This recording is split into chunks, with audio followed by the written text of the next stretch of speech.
क्या कभी ये ख्याल आया है कि कैसे कुछ जीव बर्फीले पहाड़ों की ठंड में जी लेते हैं तो कुछ तपते रेगिस्तान की गर्मी में?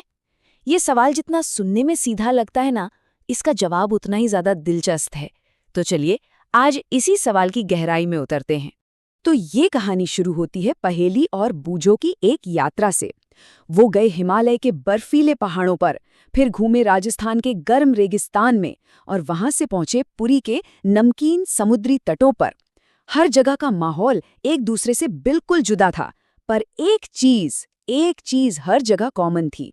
वहां जीवन था, अपने बिल्कुल अनोखे अंदाज में। और बस यहीं से उनके दिमाग में एक बड़ा सवाल खड़ा हुआ। आखिर ऐसा क्यों है कि एक ऊंट रेगिस्तान का राजा है पर पानी में नहीं रह सकता, और एक मछली वो पानी के बिना एक पल भी नहीं जी सकती? प्रकृति ने ये नियम आखिर बनाए कैसे? चलिए इस खोज को अब आगे बढ़ाते हैं। इस बड़ी सी पहेली को सुलझाने के लिए ना हमें प्रकृति के दो सबसे जरूरी राज समझने होंगे, और ये दो शब्द हैं वासस्थान यानी हैबिटेट और अनुकूलन यानी अडेप्टेशन। यकीन मानिए यही वो दो मास्टर की हैं जो जिंदगी की इतनी वैरायटी के ताले को खोलती हैं। तो वासस्थान क्या है? भई सीधे सीधे कहें तो ये किसी भी जीव का होम एड्रेस है।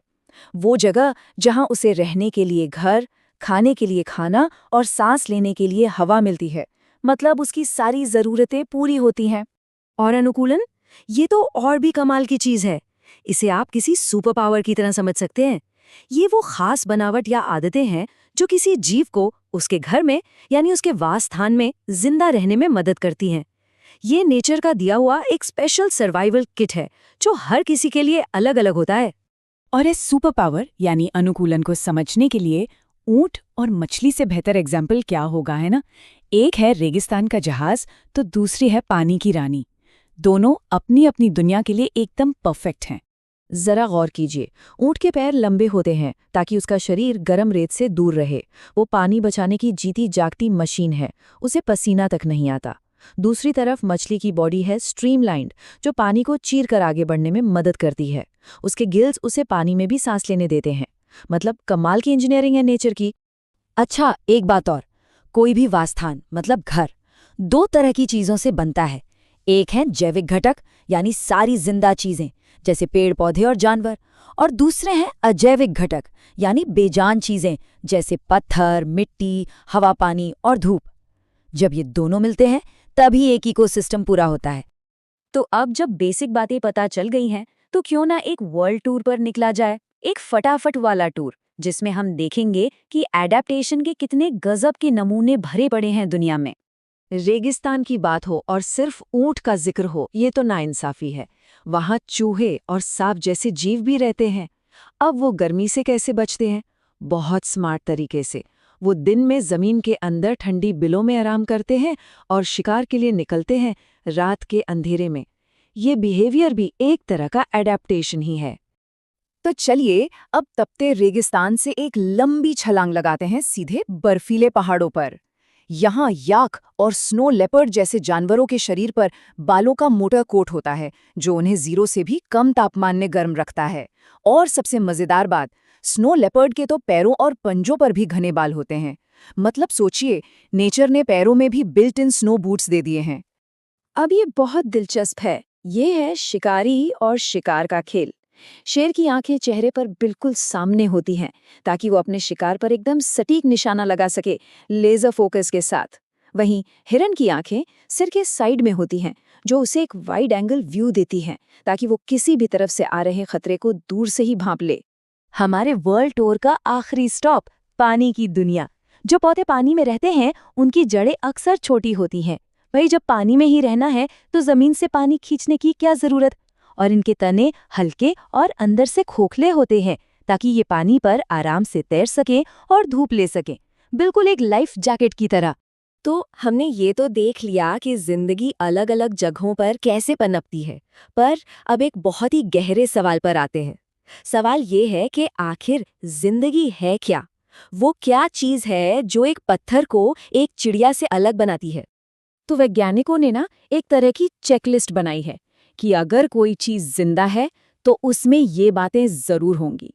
उसे खाने की जरूरत होगी, वो सांस लेगी, आसपास के माहौल पर रिएक्ट करेगी, अपने जैसे और जीव पैदा करेगी, हिलेगी डुलेगी, बड़ी होगी, शरीर से वेस्ट बाहर निकालेगी और हाँ, एक दिन मर जाएगी।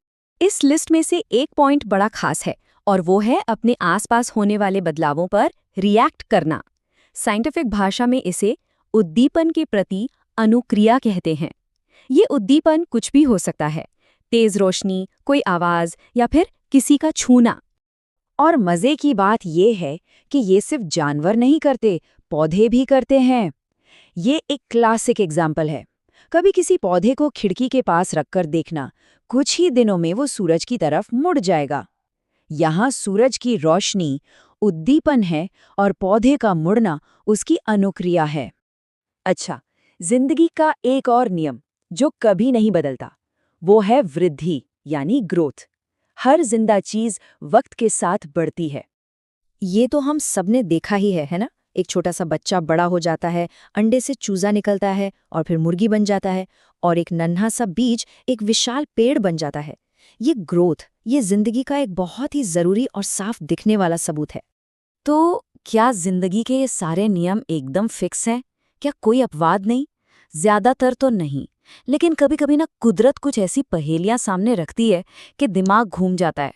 जैसे एक बीज, जरा सोचिए इसके बारे में। जब तक वो दुकान में एक पैकेट में बंद है, उसमें जिंदगी का कोई निशान नहीं दिखता।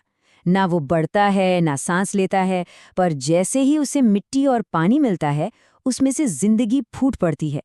तो सवाल ये है कि क्या वो पैकेट में भी जिंदा था, बस सोया हुआ था? देखिए, जिंदगी की परिभाषा हमेशा इतनी ब्लैक एंड व्हाइट नहीं होती। और शायद इन पहेलियों का जवाब ढूंढना ही सब कुछ नहीं है। असली बात तो इस खूबसूरती को देखने और महसूस करने में है।